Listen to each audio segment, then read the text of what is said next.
দুপাশে ধানের ক্ষেত। নতুন ধানের চারা রোপণ করা হয়েছে কদিন আগে। কাল রাতের বৃষ্টিতে ভিজে চারাগুলো একেবারে চকচকে হয়ে গেছে। মাঝখানে দিয়ে হাইওয়ের চকচকে রাস্তা চলে গেছে।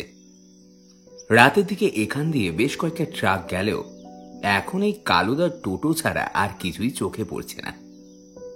টোটোর পিছনের সিটে বসে আছেন গিরিধর বাবু। কোলের উপর শুধু একটা ব্যাকপ্যাক। একলা মানুষের বেড়াতে আসার জন্য তেমন একটা লাগেজ লাগে না। কালুদা পিছন ফিরে কি একটা যেন বলল, গিরিধর বাবু কোনো উত্তর দিল না। আসলে তার চোখ ওই দুপাশের ধান ক্ষেতের দিকে, আর কানে ইয়ারফোন গোজা। কালুদা আরো একবার পিছন ফিরে কি একটা বলতেই গিরিধর বাবু হড়বড় করে কানের ইয়ারফোনটা খুলে বললেন, বলছি স্টেশন থেকে তো অনেকটা দূর চলে এলাম, এখানে আশেপাশে তো কোনো হোটেল দেখতে পাচ্ছি না। বলছি আর কত দূর? হ্যাঁ, আর কত দূর সেটা গিরিধর বাবু কি করে বলবেন? তিনি এর আগে এসেছেন নাকি? সোশ্যাল মিডিয়ার একটা রিসোর্টের ছবি দেখে ভারী পছন্দ হলো, ব্যাস অমনি ফোনে কথা বলে বুক করে নিলে। রিসোর্ট মানে ওই নামেই রিসোর্ট, আসলে এটাকে হোমস্টে বলা যায়। বিঘেখানেক জমির উপর সার দিয়ে দুদিকে 3-4টে কটেজ, একটা রড আয়রনের খাট, একটা ধুলো মাখা আলমারি আর একটা বসার টেবিল। বাথরুম একটা আছে, মোটামুটি কলে জল আসে, গিজার চলে, ব্যাস আর কি চাই। রিসোর্টে 3-4 জনের বেশি কর্মচারী নেই। তাদের মধ্যে একজন একটু ধূপ দরস্ত জামা কাপড় পরা। রিসোর্টের গেট খোলা থাকে। অতিথির লাগেজ বাবা, ওদিকে রেজিস্টারে সই করা, সব তাকেই করতে হয়। একেই সাধারণ ম্যানেজার বলে ডাকা যায়। ঘরের টেলিফোন কাজ না করলেও এই ব্যক্তির ফোনে ফোন করলে সব সমস্যার সমাধান হবে। কি খাবে সেটা একবেলা আগে বলে দিতে হবে। বাই চান্স খেতে বসে অন্য কিছু খেতে ইচ্ছা করলে পাবে কিনা বলা যাচ্ছে না।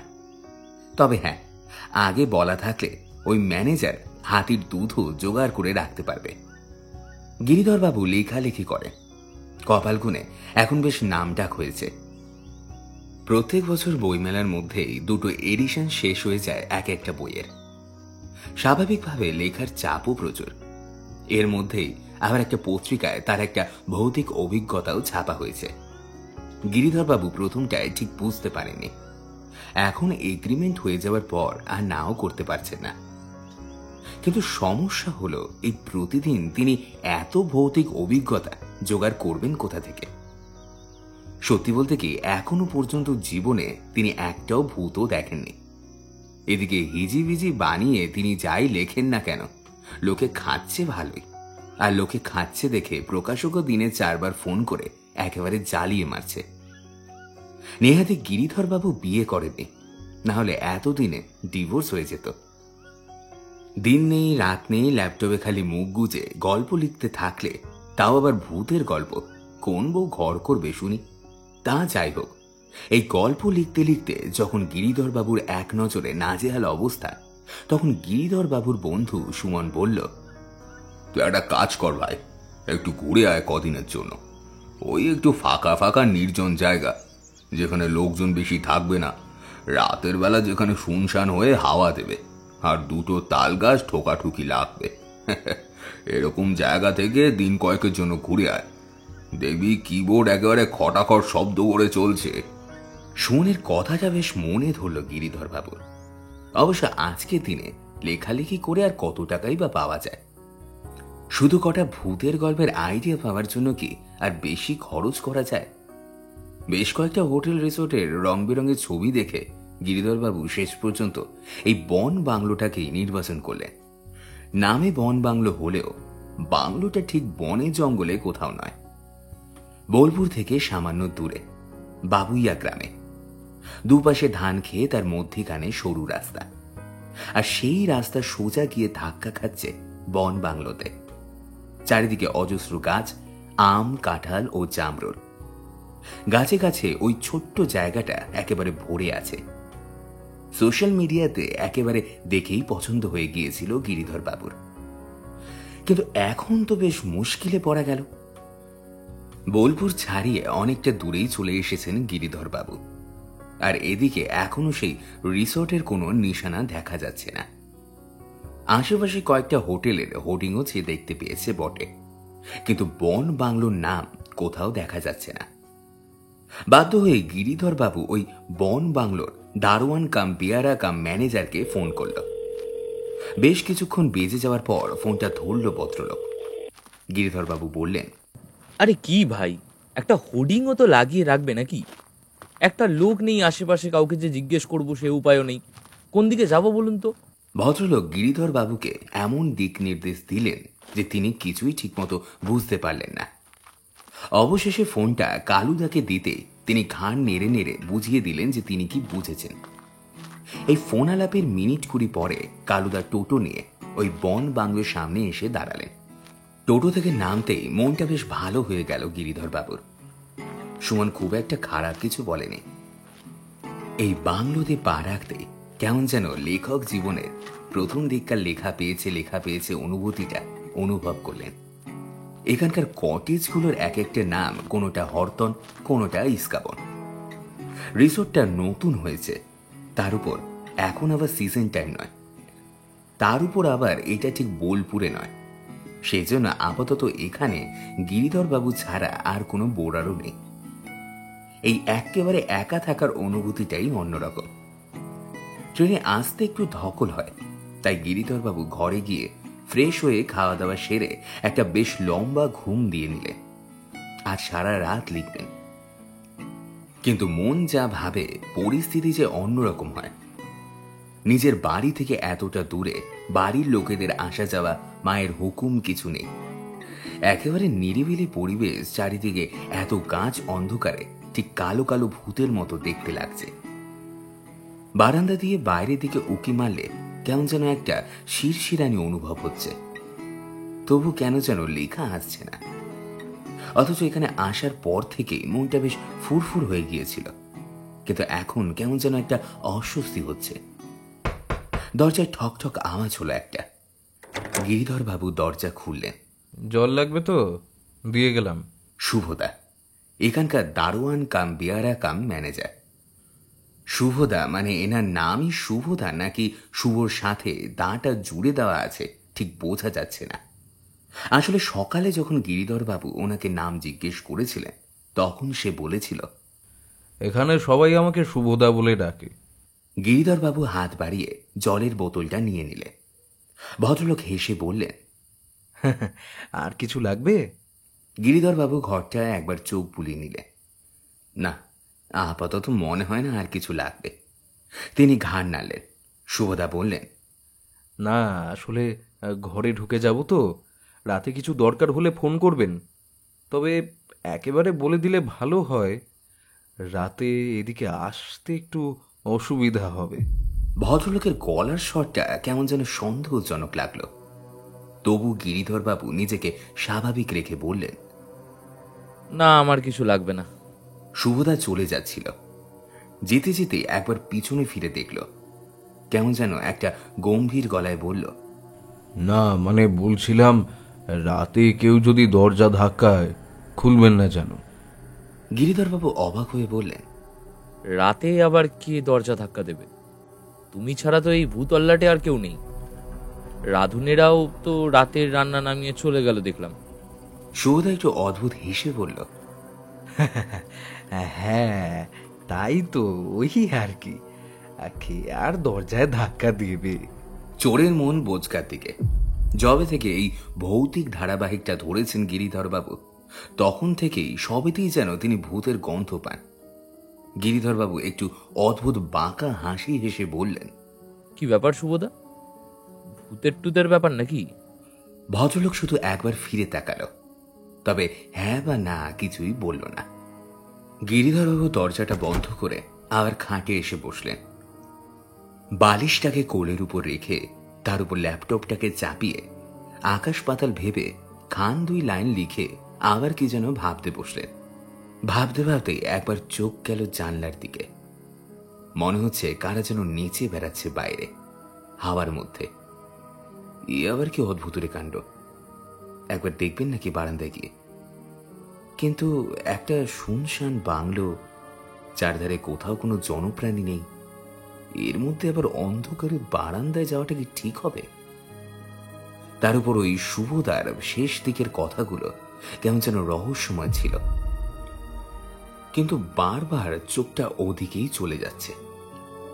কেমন যেন মনে হচ্ছে কারা যেন নাচতে নাচতে এদিক থেকে ওদিক, আবার ওদিক থেকে এদিকে আসছে। গিরিধর বাবু আর বসে থাকতে পারলেন না। তিনি একবার বেরিয়ে এলেন বাইরে। বাইরে এসে নিজের মনেই হেসে উঠলেন। ভূতের গল্প লিখে লিখে সবেতেই কেমন যেন ভূত দেখেছেন আজকাল। আসলে এসি ঘরের দরজা জানলা বন্ধ করে বাইরের অবস্থাটা ঠিক বোঝা যাচ্ছিল না। বাইরে ঝড় উঠেছে, গাছের পাতাগুলো দুলছে। ওই যে সেই সুমনের ভাষায় দুটো নারকেল গাছের গায়ে ঠোকাঠুকি লেগেছে। জানলার বন্ধ কাঁচের ভেতর থেকে দেখে মনে হচ্ছিল সত্যি কারা যেন নেচে বেড়াচ্ছে। ঘরের ভেতরে কেমন যেন দম বন্ধ হয়ে যাচ্ছিল গিরিধর বাবুর। এখানটা বেশ ভালো লাগছে। ঝড়ের সাথে শুকনো পাতা ধুলো বালি এসে গায়ে লাগছে। সে লাগুক, তবু এই ঝড়ের গন্ধটা বেশ ভালোই লাগছে। হঠাৎ কি যেন একটা হয়ে গেল। গিরিধর বাবুর মনে হলো চারিদিকটা যেন একটু বেশি অন্ধকার। তারপর বুঝলেন লোডশেডিং হয়ে গেছে। কলকাতার লোকেদের কাছে এই ব্যাপারটা একেবারে ইতিহাসের পাতায় স্থান পেয়েছে, কিন্তু এই সব অঞ্চলে তো এখনো দিব্যি লোডশেডিং হয়, আর এমন ঝড়ের রাতে তো হতেই পারে। গিরিধর বাবু আতিপাতি খুঁজে দেখলেন কোথাও কোনো মোমবাতি বা দেশলাই নেই। মোবাইলের চার্জটাও প্রায় শেষ হয়ে গিয়েছিল। লেখার সময় ওই বস্তুটা একটু দূরে থাকলেই ভালো হয় তাই ভেবে আর চার্জও দেননি। এখন তো ভারী মুশকিল হলো। যদিও শুভদা বলেছিল রাতে তার আসতে অসুবিধা আছে, তবু এরকম ইমার্জেন্সিতে তো তাকে ডাকা ছাড়া কোনো উপায়ও নেই। কিন্তু এখন তাকে ডাকার রাস্তাটাও বন্ধ। বারান্দার দরজাটা খোলাই ছিল। ঝড়ের তাণ্ডবে দুবার সেটা আগু পিছু হয়ে বন্ধ হব কি হব না ভাবতে ভাবতে ধমাস করে বন্ধ হয়ে গেল। শব্দটা এত জোরে ছিল যে একরকম কিছু একটা হবে বুঝতে পেরেও কেঁপে উঠলেন গিরিধর বাবু। ঠিক তখনই কে যেন দরজায় ধাক্কা দিল। গিরিধর বাবু ফ্যাল ফ্যাল করে চেয়ে রইলেন দরজার দিকে। শুভদা বারণ করেছিল দরজা খুলতে, কিন্তু আবার নিজেই নিজেকে ধমকালেন গিরিধর বাবু। ভূতের গল্প লিখতে লিখতে আজকাল যেন সবকিছুতেই ভূত দেখেন তিনি। কে? একবার জিজ্ঞেস করলেন গিরিধর বাবু, কোনো উত্তর এলো না। সেই জায়গায় আরো দুবার কে যেন দরজায় ধাক্কা দিল। এখানকার দরজাগুলো এত ভারী কাঠের যে কিছু বোধহয় শোনাও যায় না। কে জানে, হয়তো শুভদাই এসেছে। মোমবাতি যে দরকার হতে পারে সেটা আলো জ্বালা অবস্থায় কারোর মনে থাকে না। এখন হঠাৎ আলো চলে যাওয়ায় হঠাৎই ভদ্রলোক নিজে থেকে মোমবাতি দেশলাই হয়তো নিয়ে এসেছেন। খাটে বসে বসে ভাবতে ভাবতে আবার কে যেন দরজায় ঘা দিল। গিরিধরবাবু দরজাটা খুলেই চমকে উঠলেন। একজন মহিলা দাঁড়িয়ে আছে হাতে একটা মোমবাতি নিয়ে। আদিবাসী মহিলা, হয়তো আশেপাশে গ্রামেই থাকে। আটসাট করে একটা শাড়ি পরা, লালের উপর হলদে ছোপ ছোপ। বাইরে বাজ পড়ছে, সেই আলোতেই মেয়েটিকে আবছা আবছা দেখা যাচ্ছে। একটা মোমবাতি হাতে। অদ্ভুত ব্যাপার, মোমবাতিটা জ্বলছে কি করে? এত হাওয়া, বৃষ্টিও পড়ছে অল্প অল্প, বাজ পড়ছে ঘন ঘন, অথচ মোমবাতির আলোটা কাঁপতে কাঁপতেও কার যেন ধমক শুনে আবার সোজা হয়ে দাঁড়িয়ে পড়ছে। গিরিধরবাবু কি যেন বলবেন কিছু বুঝে পেলেন না। শুভদা কি এই মেয়েটাকে পাঠালো আলো দিয়ে যাওয়ার জন্য? কি মুশকিল, কোনো কাণ্ডজ্ঞান নেই নাকি লোকটা? এরকম অন্ধকারের মধ্যে একজন পুরুষ মানুষের ঘরে এরকম যুবতী মেয়েকে পাঠিয়ে দিয়েছে। হে বাবু, তোর ঘরে আলো দিতে এলাম রে, তোর আলো লাগবে না? অন্তত মোবাইলটাও যদি স্টেডি থাকতো তাহলে গিরিধর বাবু হয়তো মহিলাটার মুখের উপরই বলে দিতে, না না তার কিছু লাগবে না, বের হন এখান থেকে। কিন্তু এই মুহূর্তে সে উপায় নেই। ঘরে একটা অন্তত আলো থাকা উচিত। গিরিধর বাবু হাত বাড়ালেন মোমবাতিটা নেওয়ার জন্য। হ্যাঁ, আলো তো লাগবে।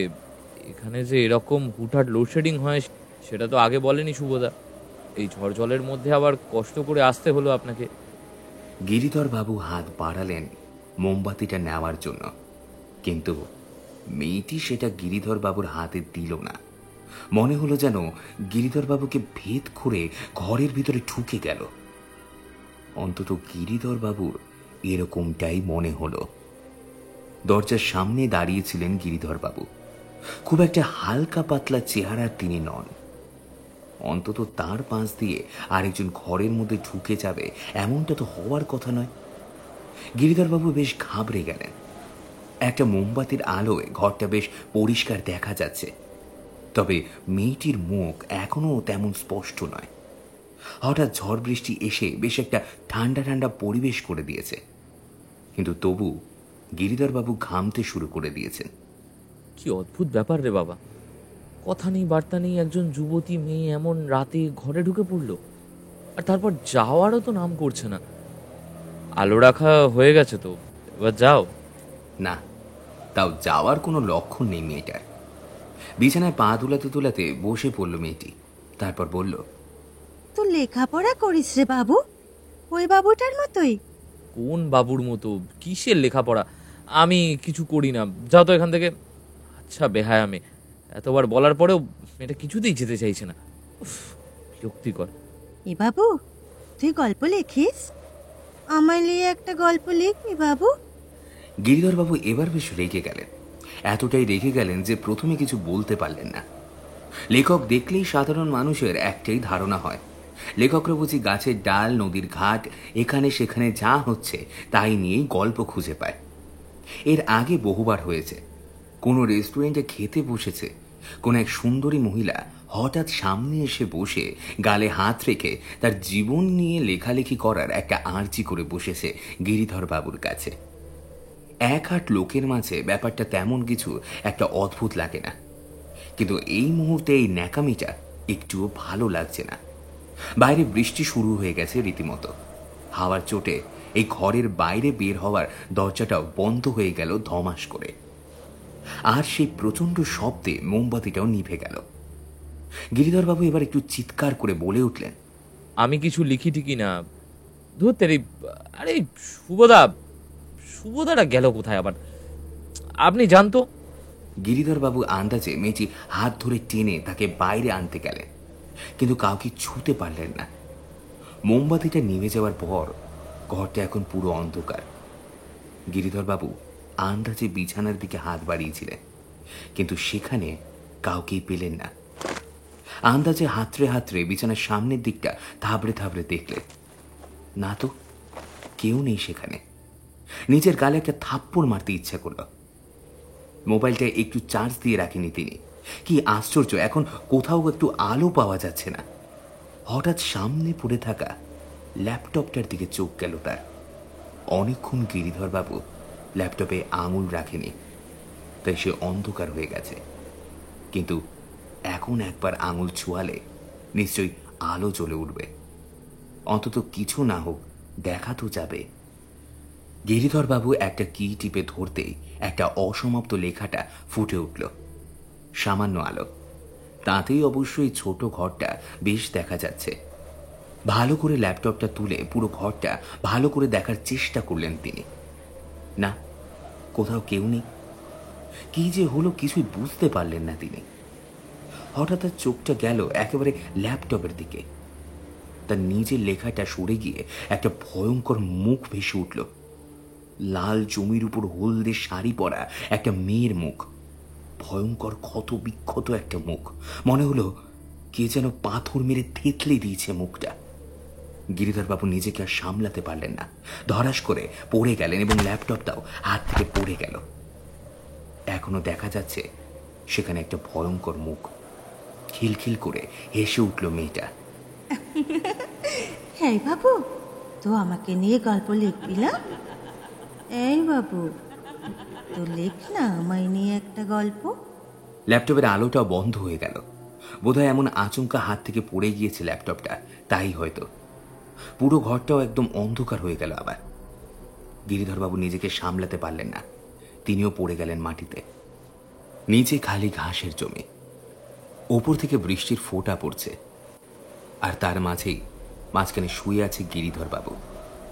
আর একটা মেইলি কণ্ঠ বারবার তাকে বলে যাচ্ছে, আরে এই বাবু, তুই আমাকে নিয়ে গল্প লিখবি না?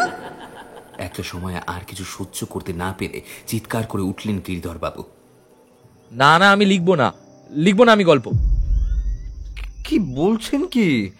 ও স্যার, স্যার উঠুন, কি হয়েছে কি আপনার? ধর্মর করে উঠে বসলেন গিরিধরবাবু। না, ঘাসের মাটিতে শুয়ে নেই তিনি, মাথার উপরে ছাদও আছে একটা। তিনি বন বাংলোর নিজের ঘরের বিছানাতেই শুয়ে আছেন। আর যেটাকে তিনি এতক্ষণ বৃষ্টি ভাবছিলেন সেটা হলো শুভদার ছেটানো জল। আসলে গিরিধরবাবু বোধহয় অজ্ঞান হয়ে গিয়েছিলেন। শুভদা জল ছিটিয়ে জ্ঞান ফেরানোর চেষ্টা করছিলেন। গিরিধরবাবু খানিকটা ধর্মর করে উঠে বসলেন, তারপর বললেন, এটা কি হলো? কালকে কে এসেছিল আমার ঘরে? আপনি কি এর কথাই বলছিলেন নাকি সত্যি এই হোটেলে ভূত আসে? আপনি আগে বলেননি তো। গিরিধরবাবু অনুভব করলেন তার বুকের ভেতরকার হৃৎপিণ্ডটা ধকপক করছে এখনো। কি যে বলবেন, কি যে করবেন, কিছুই বুঝতে পারছেন না তিনি। আরে বাবা, আপনি শান্ত হন আগে। আপনাকে তো বলেছিলাম রাতে কেউ দরজায় ধাক্কা দিলে আপনি দরজা খুলবেন না। কে বলেছিল আপনাকে দরজা খুলতে? আলো ছিল না তো আমাকে একটা ফোন করতে পারতেন। ভদ্রলোক সমস্ত ঘটনার দোষ গিরিধরবাবুর ওপর চাপিয়ে দিয়ে নিশ্চিন্ত হলেন। গিরিধরবাবু অবাক হয়ে লোকটার দিকে চেয়ে রইলেন শুধু। শুভদা অনেকক্ষণ বেশ চিন্তিত মুখে গিরিধরবাবুর মুখের উপর জল ছিটিয়ে তার জ্ঞান ফেরানোর চেষ্টা করছিলেন। চিন্তা হওয়াটাও স্বাভাবিক। এখানে ধারে কাছে কোনো হাসপাতাল নেই, কোনো ডাক্তার ভর্তি নেই। হঠাৎ করে কিছু একটা হয়ে গেলে খুব মুশকিলের ব্যাপার। তা এখন জ্ঞান ফিরে আসার পরে এতক্ষণ ধরে যে চিন্তাটা মাথায় ঘুরপাক করছিল সেটা বিরক্তি হয়ে মুখে প্রকাশ পাচ্ছে। শুভদা খানিকক্ষণ ভুরু কুচকে গিরিধরবাবুর মুখের দিকে তাকিয়ে বলল, ইয়ে বলছি, আপনি লেখক সেটা আগে বলেননি তো। তাহলে আপনাকে এখানে থাকতে দিতাম না, অন্য কোথাও ব্যবস্থা করে নিতে বলতাম। গিরিধরবাবু চিৎকার করে বলল, নিজেকে কেমন যেন আতঙ্কবাদী কিংবা অবৈধভাবে মানে বেড়া টপকানো অনুপ্রবেশকারী বলে মনে হচ্ছে। লেখক বলে থাকতে দেবে না বলছে, ব্যাপারটা কি? এখানে লেখকরা থাকলে টুসির আত্মা আরো খেপে ওঠে। ওই ওই সেই ঘটনার পর থেকে। আরে তোর মাঝে কি বলবো, ওই যে কি একটা লেখক এসেছিল, ক্যাঁচাল বাঁধিয়ে চলে গেল। তারপর থেকে টুসি আসে এখানে, শুধু দরজা ধাক্কিয়ে চলে যায়। আপনি তো আবার লেখক, ওই জন্য কাল রাতে একটু বেশি করেছে। আমি তো শালা জানতাম না। আমার মেয়ে বলল আপনার ছবি দেখে আপনি ওই কোন ম্যাগাজিনে ভূতের গল্প লিখেছেন। ব্যাস হয়ে গেল আর কি। লিখুন, এখন কত ভূতের গল্প লিখবেন, লিখুন। গিরিধরবাবু নিজেকে অনেক কষ্টে শান্ত করলেন। বেশ বুঝতে পারছেন এখানে চারপাশের একটা গল্প আছে, সেই গল্পটা তাকে জানতে হবে। ওদিকে শুভদার মেজাজ ক্রমশ গরম হয়ে যাচ্ছে। আপনার তো আরো দুদিন থাকার কথা এখানে। আমি বলি কি, আপনার ব্রেকফাস্ট দিয়ে দিচ্ছি। আমাদের আরেকটা প্রপার্টি আছে ওই বোলপুরের দিকে, একটু ঘিঞ্জি এলাকা। তা সে হোক গিয়ে, আপনি বরং ওখানে থাকুন। আমি আপনার যাওয়ার সব ব্যবস্থা করে দিচ্ছি। ওখানে ট্যারিফ একটু বেশি, সে না হয় আমি বলে দেবো এই টাকাতেই করে দেবে। আপনি বরং তাড়াতাড়ি রেডি হয়ে নিন, আমি সব ব্যবস্থা করিয়ে যাই। গিরিধরবাবু খপাত করে শুভদার হাতটা ধরে টেনে এনে বসালো। বুঝলাম, সে না হয় অন্য হোটেলে চলে যাব, কিন্তু তার আগে আমাকে ওই টুসির গল্পটা জানতে হবে। শুভদা কেমন যেন ঘোর লাগা গলায় বলল, কেন, লিখবেন নাকি আপনার গল্পে? গিরিধরবাবু চুপ করে গেলেন কয়েক মুহূর্তের জন্য। এখন হাজারটা চ্যানেল, লাখখানেক অডিও স্টোরি চ্যানেল, কয়েকশো পত্রিকা, লেখকরা সর্বত্রই গল্প খুঁজে বেড়াচ্ছে। এমন একটা জলজান্ত টপিক পেয়ে কি লোভ সংবরণ করা যায়? কিন্তু সেটা তো পরে দেখা যাবে, আগে তো গল্পটা শুনতে হবে। গিরিধরবাবু ধমক দিয়ে বললেন, একদম বাজে কথা বলবেন না, হ্যাঁ? আগে আমাকে গল্পটা বলবে, তারপর অন্য কথা। নাহলে তোমার এই হোটেল সম্বন্ধে সোশ্যাল মিডিয়ায় এমন লিখবো না যে আগামী 10 বছর আর কেউ এখানে আসবে না। আরে কি মুশকিল, গল্প আবার কি? কোনো গল্প নেই, ওই তো যা হয়ে থাকে আর কি। শুভদা ক্রমশ কথা ঘোরাবার চেষ্টা করছে। গিরিধরবাবু এইবার বেশ কড়া গলায় বললেন, তুমি গল্পটা আমায় বলবে, শুভদা হাঁ করে খানিকক্ষণ চেয়ে রইল গিরিধর বাবুর দিকে। তারপর গম্ভীর গলায় বললেন, হ্যাঁ বলবো। আপনি ব্রেকফাস্ট করে নিন, তারপর চা খেতে খেতে না হয় বলবো। আজও আকাশ পরিষ্কার হয়নি। কালকে ঝড় বৃষ্টির রেশ রয়ে গেছে ভালো মতোই। সামনে সাজানো বাগান কালকে সারা রাতের অত্যাচার সহ্য করতে করতে নুইয়ে পড়েছে। ঝরা ফুলগুলো কাদায় মাটিতে মাখামাখি অবস্থায় একটা বিচ্ছিরি অবস্থা হয়ে গেছে বাগানের সামনের রাস্তায়। যারা কাল রাতে বাড়ি চলে গিয়েছিল সেই দুজন কর্মচারী এখন কোমরে হাত দিয়ে ভাবছে এখনই এগুলো পরিষ্কার করা ঠিক হবে নাকি আজকে বৃষ্টির জন্য অপেক্ষা করা উচিত। একবার একটু আগেই নিচে গিয়ে ব্রেকফাস্ট করে এসেছেন গিরিধর বাবু। শুভদা ট্রেতে করে 2 কাপ চা নিয়ে হাজির হলেন। বারান্দায় বসে চা খেতে খেতে গল্প হচ্ছিল। সামনের তাল গাছগুলোতে আবার হাওয়াতে দুলতে শুরু করেছে। হয়তো গল্প শেষ হতে হতে আবার দুজনে ঠোকাঠুকি লেগে যাবে। গিরিধর বাবু বললেন, নিন শুভদা, শুরু করুন টুসির গল্প। শুভদা চায়ের কাপে চুমুক দিয়ে বলতে শুরু করলো, এই জায়গাটা বোলপুর থেকে বেশ কিছুটা ভেতরের দিকে। আগে এই জায়গাটা পুরোটাই প্রায় আদিবাসীদের গ্রাম ছিল। আমাদের মালিক ওদের থেকে কিছু টাকা নিয়ে এখানে হোটেল করেছে। ওই আপনাদের মতো শহুরে লোক যারা একঘেয়ে ইট কাঠ পাথরের বাড়ি দেখতে দেখতে হাঁপিয়ে উঠেছেন তাদের জন্য এখানে হোটেল করা হলো, যাতে তারাই কিছুদিন প্রকৃতির কোলে থেকে একটু ফ্রেশ অক্সিজেন নিতে পারে। ওদিকে এখানকার আদিবাসীরাও একটা কাজ পেল। এখানের হোটেলে রান্নার কাজ, 5 ফরমাস খাটার কাজ, ব্যাপারটা একটু মিলমিশ করে হয়ে যাবে ভাবা হয়েছিল। সব ঠিকই ছিল। এরপর ওই বছর 3 আগে, সবেমাত্র মাস 2 হয়েছে হোটেলটা খোলা হয়েছে। ওই আপনার মতো একজন লেখক এলেন এখানে থাকতে। প্রকৃতির মধ্যে থাকলে নাকি ভালো লেখা হয়। তখন আমাদের এখানে একটি মেয়ে কাজ করত, টুসি। আদিবাসী মেয়েরা একটু সরল প্রকৃতির হয়, অত সম্পর্কের মার পেঁচ বোঝে না। আর টুসি একটু বেশি সরল প্রকৃতির ছিল। হাজারবার তাকে বলা হয়েছিল বোর্ডারদের থেকে দূরে দূরে থাকতে, রান্নাঘরে শুধু রান্নার কাজে সাহায্য করবে। কিন্তু কে শোনে কার কথা? একটু ফাঁক পেলেই সেই দিকে চলে আসে। নিত্য নতুন লোক দেখলেই তাদের সাথে নিজে থেকে আলাপ করে বকবক করতে থাকে। নিজে থেকে ওদের গ্রাম দেখাতে নিয়ে যায়, মাঠে ঘোরাতে নিয়ে যায়, নৌকায় করে নদীতে নিয়ে ঘুরে বেড়ায়, যাকে বলে একেবারে শতপ্রণোদিত গাইড। এখানে যারা আসে তারাও বেশ খুশি হয়ে যায় টুসিকে পেয়ে। টুসি মেয়েটাই এমন একটা মেয়ে যে তাকে দেখলেই মনটা খুশি খুশি হয়ে যায়। এর মধ্যে একদিন এই হোটেলে এলেন লেখক মনোহর তালুকদার।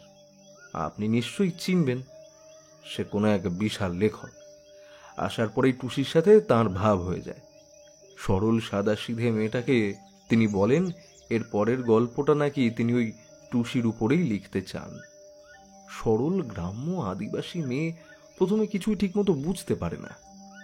ভদ্রলোক টুসিকে লোভ দেখায় টুসির গল্প নাকি কাগজে ছাপা হবে, টুসির গল্প নিয়ে সিনেমা হবে, নামি হিরোইন টুসির চরিত্রে অভিনয় করবে, ইত্যাদি ইত্যাদি। টুসিটাও তেমনি বোকা হবা, একেবারে সেঁটে সেঁটে ঘুরতে লাগলো লোকটার পেছন পেছন। যেদিন লোকটার চলে যাওয়ার কথা তার আগের রাতে লোকটা রাতের খাবার ঘরেই খাবে বলে। টুসিকে এসব কাজ করতে বারণ করা হয়েছিল, কিন্তু মেয়েটা শুনলে তো। নতুন লোক দেখলেই তাদের সাথে বন্ধুত্ব পাতাবার জন্য মেয়েটা একেবারে মুখিয়ে থাকত। ঘরে খাবার দিতে হবে শুনেই টুসি একেবারে সুন্দর করে থালা সাজিয়ে ওপরে হাজির। টুসিকে দেখেই লোকটার চোখ একেবারে চকচক করে উঠল। টুসির 2 হাত চেপে ধরে একেবারে গদগদ স্বরে বলল, তোকে নিয়ে গল্প লিখছি রে আমি। হ্যাঁ, আর আর একটুখানি বাকি আছে। তুই তুই আমায় একটু সাহায্য করবি টুসি? টুসির কাছে কেউ সাহায্য চাইলে সে এমনিতেই 2 হাত তুলে সাহায্য করতে বসে যায়। আর এ তো আবার তাকে নিয়ে গল্প লিখবে বলেছে।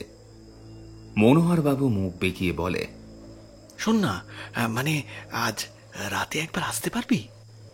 হ্যাঁ হ্যাঁ হ্যাঁ, মানে তোর সাথে কিছু কথা আছে। গল্প লিখবো তো, তোর সম্বন্ধে আরেকটু জানবো আর কি। হ্যাঁ, হ্যাঁ, মানে বুঝতে পারছিস তো? আর রাতে? কিন্তু আজ রাতে তো বাড়ি থেকে আসতে দেবে না রে বাবু। আর এখনকার দরজাও তো বন্ধ হয়ে যায়। ও, তাহলে আর কি হবে, থাক, গল্পটা আমার শেষ হবে না শেষ পর্যন্ত। ঠিক আছে, থাক তাহলে, কাল ভোরেই তো চলে যাব। টুসি চলে এলো, কিন্তু তার মনের ভেতর ওই লেখকের কথা খালি ঘুরতে থাকে। হোটেলের কর্মচারীরা সবাই যে যার বাড়ি চলে যায়, টুসিও চলে যায়, কিন্তু বাড়ি গিয়েও তার ঘুম আসে না। রাতে সবাই শুয়ে পড়লে চুপি চুপি সে আবার চলে আসে এখানে। হোটেলের গেট বন্ধ, কিন্তু পিছনের দিকে তখনও ভালো করে বেড়া টেড়া দেওয়া হয়নি। একেবারে জঙ্গলের মতো ছিল তখন জায়গাটা। শুধু যাতে কুকুর শিয়াল ঢুকে না যায় তাই ছোট ছোট বেড়া দেওয়া হয়েছিল। আদিবাসী মেয়েদের পক্ষে ওই বেড়া ডেঙিয়ে আসা তেমন কোনো ব্যাপার নয়। তার উপর সে আবার সর্বক্ষণ সব জায়গায় ড্যাং ড্যাং করে ঘুরে বেড়াচ্ছে। প্রায় মাঝরাত তখন। সেদিনও এমন আকাশ ভেঙে বৃষ্টি নেমেছিল। আর এই জায়গাটা এমন যে যত না বৃষ্টি হয় তার চেয়ে বাজ পড়ে বেশি। বাজের আওয়াজে ভয়ে লোকে একেবারে দরজা জানলা সেঁটে বসে আছে ঘরের মধ্যে। এদিকে এই মেয়ে ওই বৃষ্টির মধ্যে ছপছপিয়ে বন জঙ্গল কাদা ডিঙিয়ে হোটেলের পিছন দিক দিয়ে এসে হাজির। মাঝরাতে দরজা ধাক্কানোর আওয়াজ শুনেই মনোহরবাবু বুঝতে পারলেন টুসি এসেছে। তিনি জানতেন টুসি ওই গল্পের লোভ কিছুতেই ছাড়তে পারত না। দরজা খুলতেই টুসি হেসে জিজ্ঞাসা করল, কি জিজ্ঞেস করবি কর রে বাবু, আমি এসেছি। টুসির আঁটো সাঁটো শরীর জলে ভিজে আরো রমণীয় হয়ে উঠেছে। মনোহরবাবু বেশ কিছুক্ষণ দাঁড়িয়ে দাঁড়িয়ে দেখলেন টুসির শরীরটাকে। ও কি রে বাবু, কি বলবি বলছিলি, বল না। মনোহরবাবু এবার টুসিকে টেনে ভিতরে নিয়ে এলেন। ওরে, এইভাবে কি হয় টুসি? মানে তোকে নিয়ে গল্প লিখবো, তোকে আগে একটু ভালো করে দেখতে দে। অসম্ভব বৃষ্টি শুরু হয়ে গেছে, বাজও পড়ছে। সেদিন হয়তো টুসি অনেক চিৎকার করেছিল, কিন্তু সে চিৎকার আমাদের কারো কানে এসে পৌঁছয়নি। আমার থাকার জায়গা তো অনেকটা দূরে, আর টুসি যে এখানে এভাবে আসবে সেটা তো জানতাম না। শয়তানটা সেদিন টুসিকে শুধু ধর্ষণ করেই ক্ষান্ত হলো না, মেয়েটা যাতে কাউকে কিছু বলতে না পারে তাই নিস্তেজ মেয়েটাকে টানতে টানতে নিয়ে গিয়ে পিছনের জঙ্গলে ফেলে দেয়। একটা বড় পাথর দিয়ে মুখটা একেবারে থেঁতলে দেয়।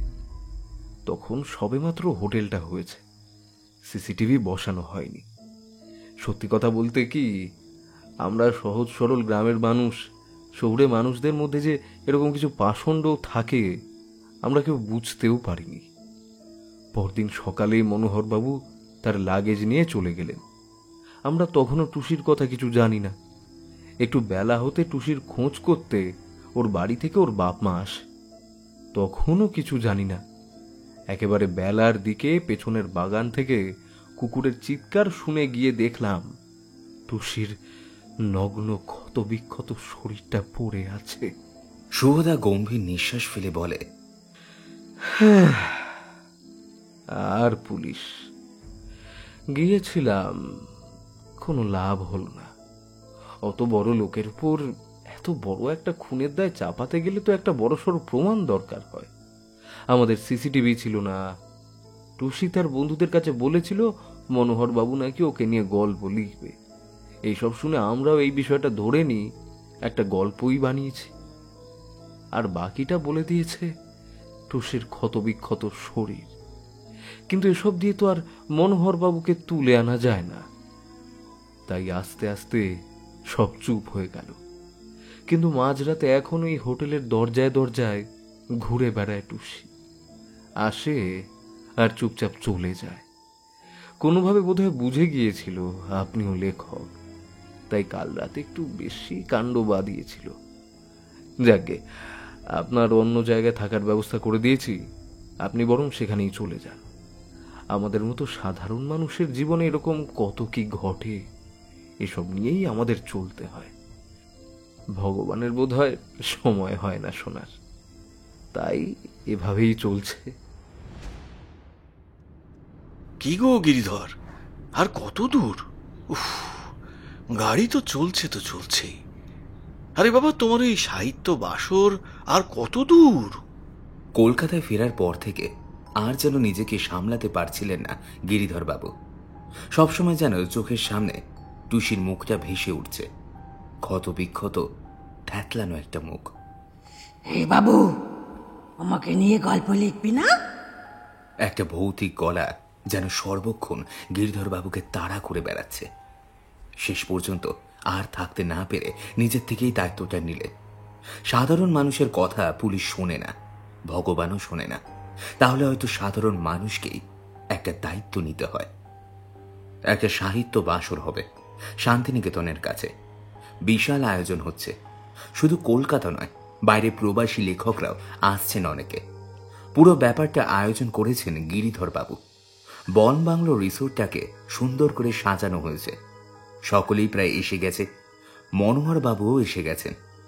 বোলপুরে ঢুকে লাইভ লোকেশন পাঠিয়েছিলেন, সেটা দেখেই গিরিধর বাবু বুঝলেন আর মিনিট 10 মধ্যে তিনি এখানে এসে যাবেন। শুভদা এগিয়ে এসে বললেন, এসব আপনি কি করছেন বলুন তো? লোকটাকে নিয়ে এসে কি হবে? আপনি কি সবার মাঝখানে টুসিকে আনতে চাইছেন? সেটা কি করে সম্ভব?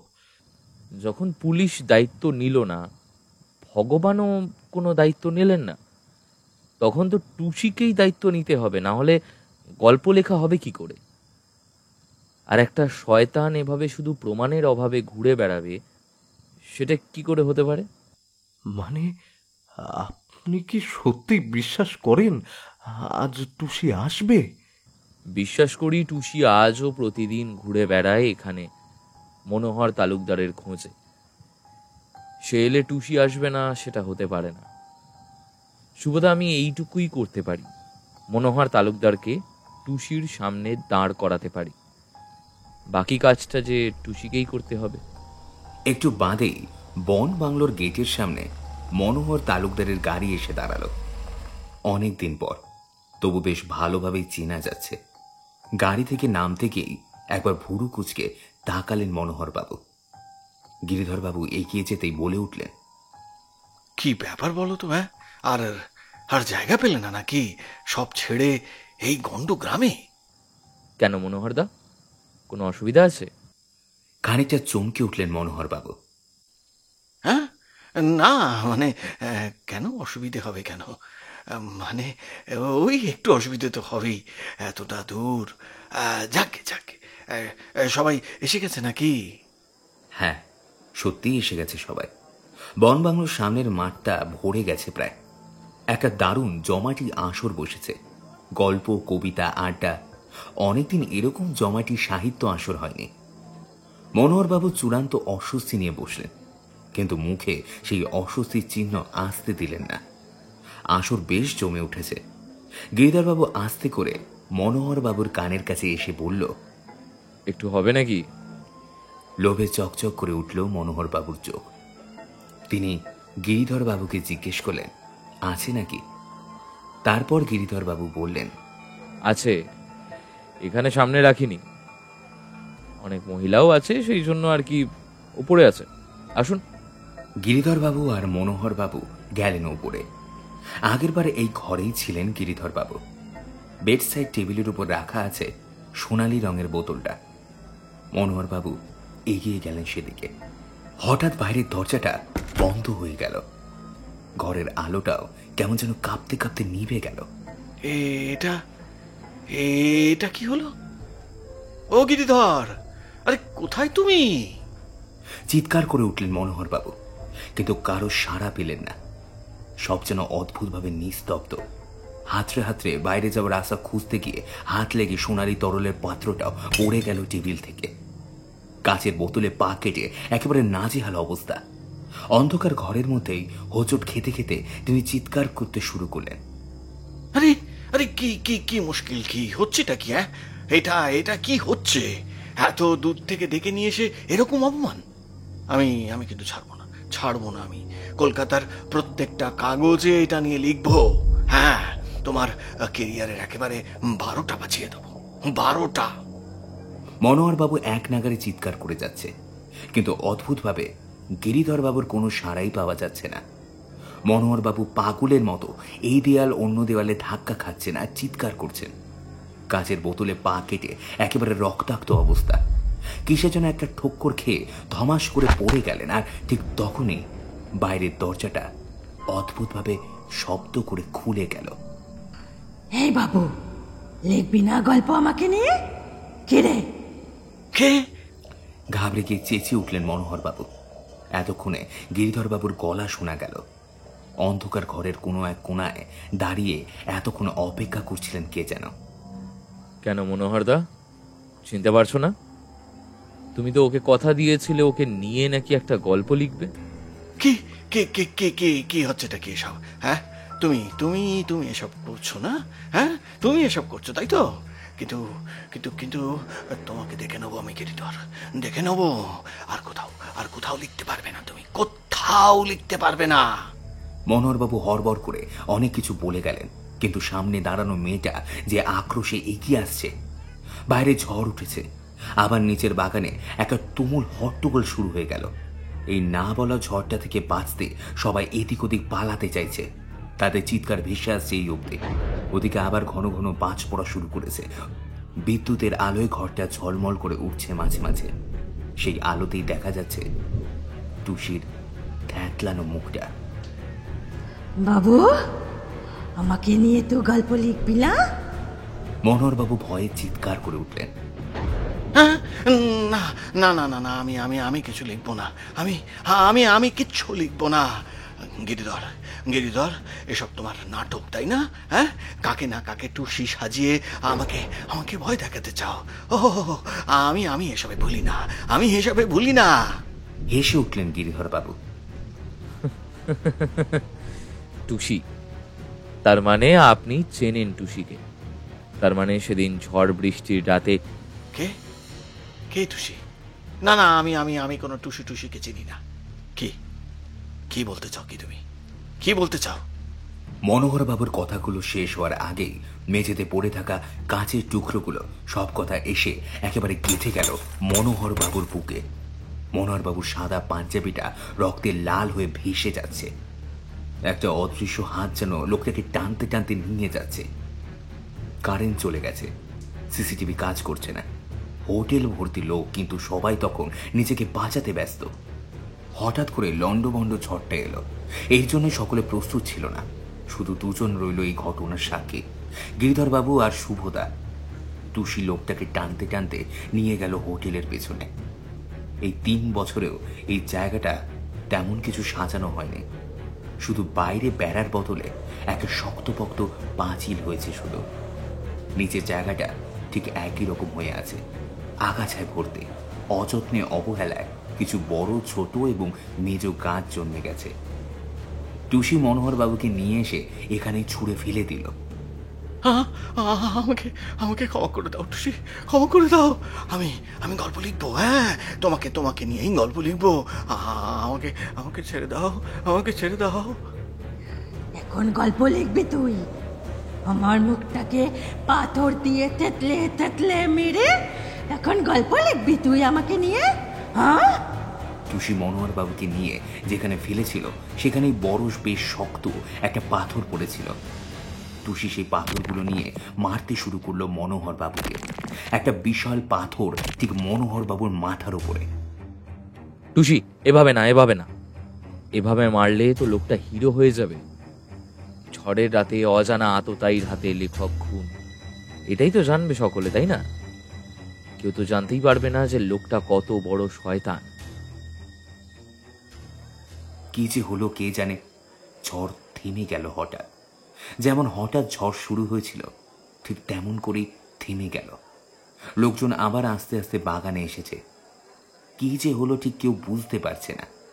সব থেকে বড় কথা, গিরিধর বাবু আর মনোহর বাবু এরা কোথাও নেই। আজকের এই অনুষ্ঠানে তো এরাই প্রধান আকর্ষণ ছিল। হঠাৎ প্রচণ্ড চিৎকার করতে করতে ছুটে এলেন মনোহরবাবু। সারা শরীর রক্তাক্ত, হাত পা কেটে ঝরে গেছে, হাত পা কাটা, মাথায় চুলে কাদা মাখানো। পাগলের মতো তিনি বলতে লাগলেন, আমি আমি আমি আমি খুনি, আমি খুনি, আমি খুনি, হ্যাঁ হ্যাঁ হ্যাঁ, খুন করেছিলাম, আমি খুন করেছিলাম, আমি আমি আমি খুন করেছিলাম 3 বছর আগে ঝড়ের রাতে এই বাংলোয় খুন করেছিলাম আমি টুসিকে, আমি আমি খুনি, আমি আমি আমি খুনি, আমি আমি আমি। মনোহরবাবু পাগলের মতো সবার কাছে গিয়ে একই কথা বলে চলেছেন। শুনেছেন? হ্যাঁ, আপনি আপনি শুনেছেন? আমি আমি আমি খুন করেছিলাম টুসিকে, আমি আমি লেখক নই, আমি লেখক নই, আমি আমি খুনি, আমি খুনি, আমি খুনি। বাগানের এক কোণায় দাঁড়িয়ে আছেন গিরিধর বাবু আর শুভদা। হঠাৎ একটা হালকা ঠান্ডা হাওয়ায় যেন গিরিধর বাবুর কাঁধ ছুঁয়ে গেল। কে যেন বলল, এই বাবু, আমাকে নিয়ে তো গল্প লিখবি? লিখবো।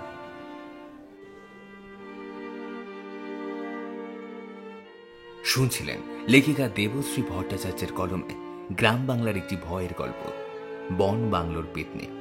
গল্পের সূত্রধার এবং গল্প পাঠে ছিলাম আমি, দিব্যেন্দু। অন্যান্য চরিত্রে ছিল দিব্যেন্দু গোস্বামী, সৌরভ রায়, পূজা, অভিক এবং রাজ। কেমন লাগলো আপনাদের আজকের এই গল্পটি জানাবেন আমাদের ইউটিউব কমেন্ট সেকশনে। গল্পের আবহতে ছিল অভ্র, পোস্টার ডিজাইনে চিত্রায়ন। কেমন লাগলো আপনাদের আজকের গল্প জানাবেন, এবং আপনি আমাদের চ্যানেলে নতুন হয়ে থাকলে এবং আমাদের চ্যানেলের সকল গল্পগুলো শুনতে আজই সাবস্ক্রাইব করুন আমাদের ইউটিউব চ্যানেলকে। দেখা হচ্ছে অন্য কোনো গল্পে। ভালো থাকবেন, সুস্থ থাকবেন এবং সঙ্গে রাখবেন বঙ্গকথা চ্যানেলকে।